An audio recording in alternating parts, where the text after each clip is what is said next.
नमस्कार दोस्तों, स्वागत है आपका एक बार फिर से। और आज हम बात कर रहे हैं ममता बनर्जी के बारे में और सिंगूर आंदोलन के बारे में। बंगाल का जो सिंगूर आंदोलन है, उसी की बदौलत ममता बनर्जी सत्ता में आई थी। और हम ये देखेंगे कि किस तरह से सिंगूर में घटनाएं हुई और उन सब का किस तरह से तृणमूल कांग्रेस ने फ़ायदा लिया। और जो लेफ्ट फ्रंट थी, उसकी सरकार के लिए ये गड्ढे की तरह साबित हुआ। सिंगूर आंदोलन का इतना प्रभाव हुआ लोगों पे कि लेफ्ट फ्रंट की सरकार 2011 के चुनाव में हार गई थी, बुरी तरह से हार गई थी। और उसके बाद ममता बनर्जी बंगाल में मुख्यमंत्री बनी और अभी तक वहाँ की मुख्यमंत्री हैं। इस बार उनको बीजेपी चुनौती दे रही है, लेकिन ममता बनर्जी का जनाधार बहुत अच्छा है। इन सभी चीज़ों से इधर हम देखेंगे कि सिंगूर में ऐसा क्या हुआ था जिसकी वजह से लेफ्ट फ्रंट की सरकार का खात्मा हुआ और तृणमूल कांग्रेस की सरकार बंगाल में आई। तो असल में मामला भूमि अधिग्रहण का था। जो सिंगूर है, वहाँ पे टाटा अपनी नैनो कार बनाने की फैक्ट्री लगाने वाले थे। और ये बड़े लंबे समय बाद हुआ था कि जब कम्युनिस्ट सरकार किसानों के बजाय किसी उद्योगपति का साथ दे रही थी। कम्युनिस्टों ने हमेशा से किसान, मजदूर और इस तरह की राजनीति की थी, लेकिन ये यहाँ पे नैनो फैक्ट्री लगाने के लिए जमीन अधिग्रहण की वजह से जो कम्युनिस्ट सरकार थी बंगाल की, बुद्धदेव भट्टाचार्य की सरकार, तो कम्युनिस्ट सरकार और वहाँ की जनता में ठन गई। वहाँ के किसान, कुछ लोगों ने अपनी ज़मीन दे दी, लेकिन कुछ लोग अपनी ज़मीन देने के लिए तैयार नहीं हुए। और उस समय बंगाल के मुख्यमंत्री थे बुद्धदेव भट्टाचार्य। और बंगाल में लगभग 3 दशक से कम्युनिस्टों का शासन चल रहा था। कम्युनिस्ट जब से सत्ता में आए थे, तो कम्युनिस्टों ने सत्ता पे अपनी अच्छी पकड़ बना रखी थी और यहाँ पे आके उनका खात्मा होता है। दोस्तों, जैसे कि हमने पिछले एक वीडियो में जिक्र किया था कि बंगाल के नक्सलवाड़ी गांव से नक्सलवादी आंदोलन शुरू हुआ था। और ये नक्सलवादी आंदोलन किसी और ने नहीं बल्कि कम्युनिस्टों ने ही शुरू किया था। बाद में ये कम्युनिस्ट धड़ा अलग हो गया था, कम्युनिस्ट अलग अलग हो गए थे इस बात को लेके।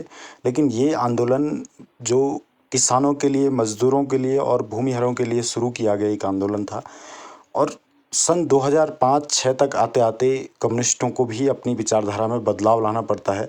वो भी इस बात से असहमत हो जाते हैं कि सिर्फ खेतीबाड़ी की या इन सभी चीज़ों से या मजदूरी या खेतों पे आश्रित लोगों से ही अर्थव्यवस्था का पहिया नहीं चल सकता है।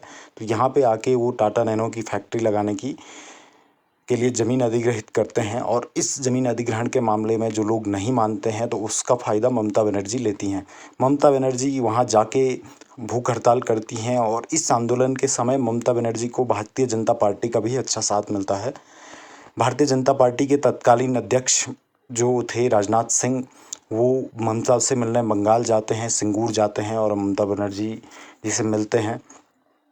और इस तरह से ये जी का सत्ता में आने में भी बीजेपी का हाथ था। और वर्तमान की परिस्थितियां देखिए कि ममता बनर्जी के लिए बंगाल में सबसे बड़ी चुनौती भी भारतीय जनता पार्टी ही बनी हुई है। भारतीय जनता पार्टी ममता बनर्जी द्वारा किए गए सारे कार्यों को नकार रही है।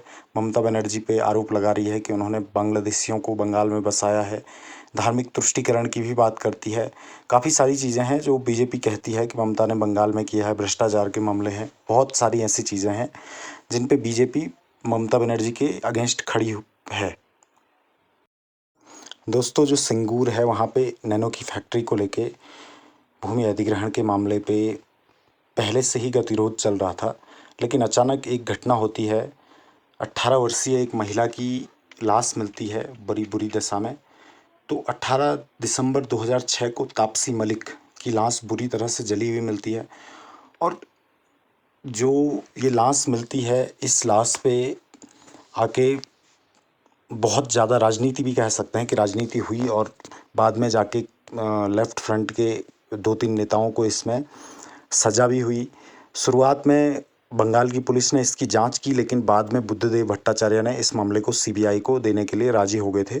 और उसके बाद सीपीआईएम के 2 नेताओं को इसमें सज़ा भी हुई थी उस लड़की की अ, हत्या और रेप के मामले में।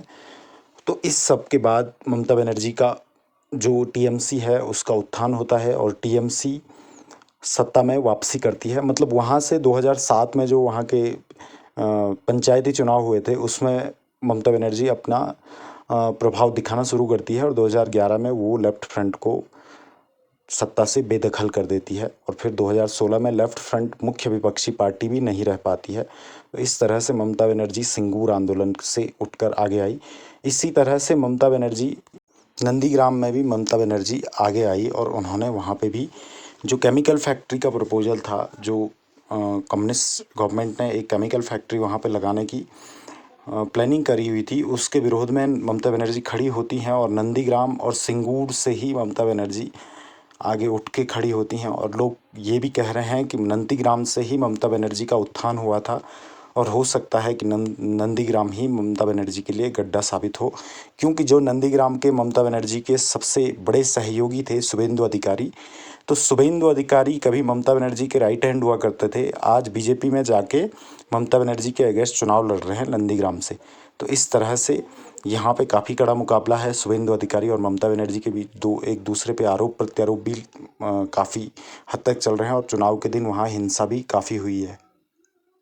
तो दोस्तों, बंगाल में आजकल चुनाव चल रहे हैं, दूसरे तीसरे चरण का चुनाव चल रहा है और जो नंदीग्राम का है वहाँ का चुनाव भी हो चुका है। तो ममता बनर्जी और शुभेंदु अधिकारी की किस्मत भी ईवीएम में कैद हो चुकी है और आने वाले दिनों में ये देखने वाली बात होगी कि जीतता कौन है नंदीग्राम से।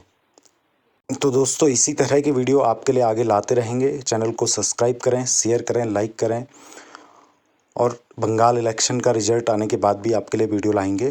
थैंक यू दोस्तों। जय हिंद, जय भारत।